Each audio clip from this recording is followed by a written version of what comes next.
Donc, nous retrouvons avec notre jambe, on appellera notre jambe droite, qu'on va décaler un coup. Donc pour la décaler, c'est très simple, je prends l'assistant point du haut de ma chaîne avec le contrôleur du pied, que je décale un petit peu.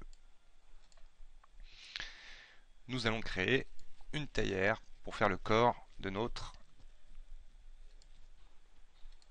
robot, de notre théière. Donc voilà, je crée ma théière. Alors, elle est malheureusement mal orientée. Rotation, il me la faut de 90 en Z. Comme ça. Ah, ça serait moins 90. Comme ça, elle est dans le bon axe par rapport à ma jambe. Je vais lui donner une hauteur en Z. Il est très intéressant, dans un premier temps, de rester sur l'axe 0. On va imaginer que la rotation se fera par ici. Et on va d'ailleurs changer, comme on l'a vu dans la vidéo précédente, le point de pivot de ma théière pour le mettre un petit peu plus haut. On va imaginer, dans la vue gauche, par exemple, de bien positionner par rapport à mon assistant point. Et ensuite, je vais bien aligner hop, ma théière à mon pivot, à mon assistant point.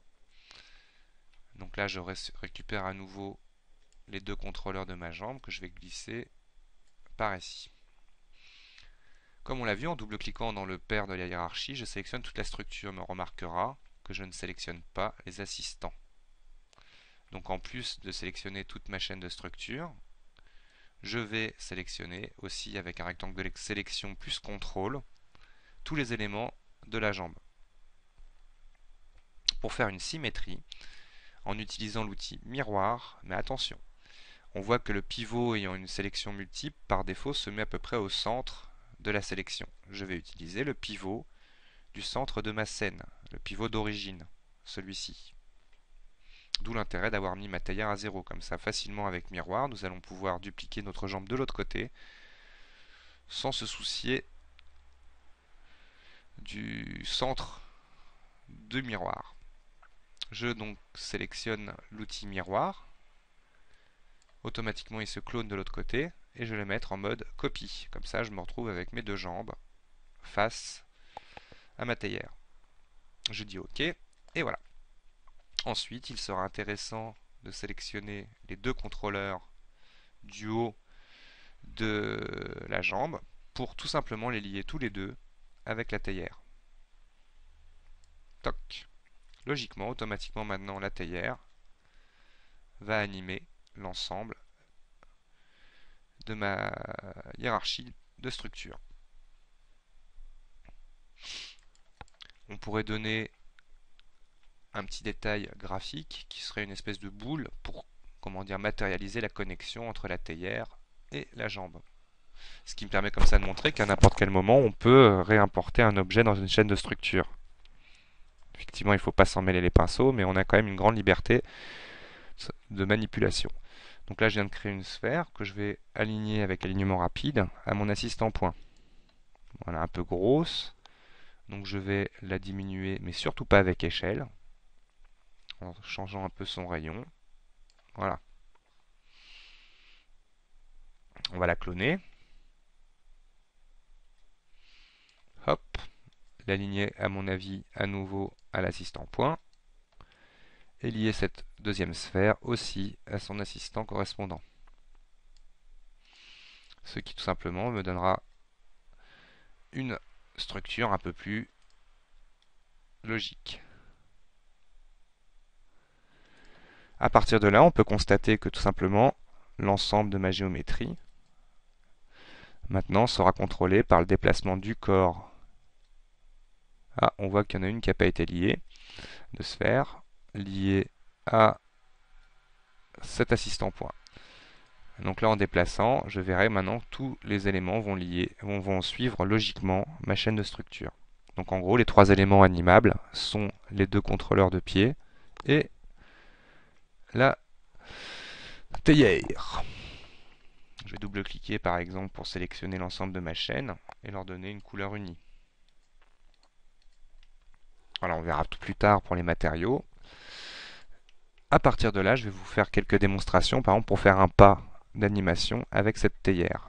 Lui par exemple, on va le changer de couleur, on va le mettre en rouge pour tout simplement distinguer quand je serai dans une vue axiale qui est quoi. À partir de là, je vais me mettre dans une vue face. Celle où j'ai créé ma jambe, c'était dans une vue gauche plutôt. F4 pour bien voir le contour de mes objets et vous faire une première démonstration d'animation. Donc généralement, dans un premier temps, on donnera d'abord la position de départ à nos objets. Donc là, je fais bien attention à ce que mon objet, mon pied ne transperce pas le sol. Donc je sélectionne le deuxième assistant. Que voilà. Ça nous donne ça. On va dire que c'est la position de départ en baissant un petit peu la théière, en la mettant par exemple un petit peu comme ça. Je suis prêt à faire marcher ma théière. Pour ce faire, je vais sélectionner les deux assistants pieds et ma théière, aller dans le menu afficher et choisir que tous ces objets affichent leur trajectoire pour pouvoir plus facilement les animer. L'animation d'un pas. Je vais procéder, on va dire, 20 images par 20 images pour chaque pas. Clé automatique. Je vais par exemple sélectionner ce pas et lui donner la longueur complète qu'il doit produire. Hop. Avec la clé intermédiaire qui me permet tout simplement de marcher. On voit automatiquement grâce à l'affichage de notre trajectoire la courbe d'animation de mon pied. On va imaginer aussi que cette théière va suivre les mêmes règles. Hop, en imaginant jusqu'au décrochage. Voilà. Ce qui se passe. Hop. À l'image 20, ce pied-là devant rester statique, je vais lui créer une clé qui permettra tout simplement de lui donner sa position de départ dans le temps pour aller à l'image 40 et effectuer la même opération. Avec bien évidemment la clé intermédiaire de la hauteur. On voit qu'il fait un plus grand pas, donc je vais pouvoir facilement corriger, pour me déplacer facilement d'ailleurs avec le curseur d'animation, je vais activer la petite fonction de curseur d'animation qui me permet tout simplement de me déplacer de clé en clé. Par exemple celui-ci, hop, que voilà. Et bien évidemment, à 40, on va faire avancer un petit peu notre théière, la théière. Et on se retrouve comme ça avec une première démonstration d'animation du mode pas avec tout un tas de choses, la cinématique inversée, les trajectoires, les liens. Et là je fais un petit play pour voir tout simplement ma théière avancer. On imagine je voudrais continuer l'opération. Il n'y a aucun souci, c'est à ce pied-là de partir, donc à l'image 40 il est statique. Clé stop. À 60, il va jusque là-bas. On va essayer de garder le même champ d'intervalle. Pour à l'image intermédiaire 50, donner mon pas. Et bien évidemment à 60, il faudra que je fasse avancer ma théière. On va essayer de la mettre à l'axe pour qu'à 50, par exemple, il monte. Hop. Là aussi, on va lui donner une petite hauteur. Que voilà. Et là, je vais tout simplement ranger à 60. Je sélectionne mon deuxième contrôleur pied auquel je donne une clé pour qu'il démarre uniquement à partir de là. Pour lui mettre par exemple à 80 la position finale. Et toujours une clé intermédiaire pour donner tout simplement l'aspect d'un pas.